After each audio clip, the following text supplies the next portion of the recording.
The economic freedom of Africa will start in South Africa. We want our land. We make no apology when we say we want our land. Our land was stolen, and we want it back without paying a cent. And no one must pay for a cent everywhere in Africa when they demand the expropriation of land without compensation. These people came and stole your car, and later on you discover your car. They say, it's true, it's your car, but pay us before you get this car back. And when you ask them why, you say, I must pay.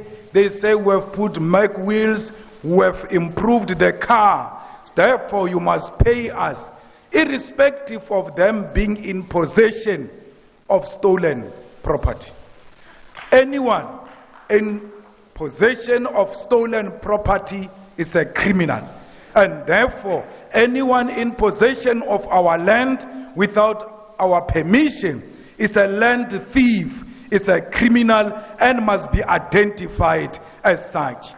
When I say to you, demand the land, and will lead that struggle from South Africa, I know land brings about everything.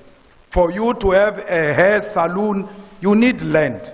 For you to have a small shop of IT, you need land. The beautiful beaches belongs to the land. The mineral resources, the gold, iron ore, copper, and all types of mineral resources belong to the land. That's why when they came to Africa, they did not steal our women or our men. They stole the land. They knew women and men will come with the land. That's why we need to start from where they started when they offended us. We need to take the land, because once we take the land, they will start respecting us. You will never be respected if you don't own property.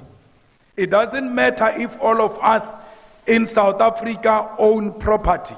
As long as the people of Namibia, as long as the people of Ghana do not own the land, then our land ownership is meaningless, because when you go to the USA, they don't see South African, they see an African. West, they can't differentiate between South Africa and Ghana. That's why all of us must reclaim the land and the mineral resources of the land and the natural resources of the land, so that when we move all over the world, when they see a black person, they should know these are the property owners of their own continent and their own land. So when we fight for economic freedom, we should do so without being ashamed. Because political freedom that Kwame Nkrumah achieved and generations after him achieved is meaningless without economic freedom. You can vote until you are purple. As long as there is no bread on the table, that vote is meaningless. You must vote when you arrive at home. You must find bread. You must find free education. You must find quality public health.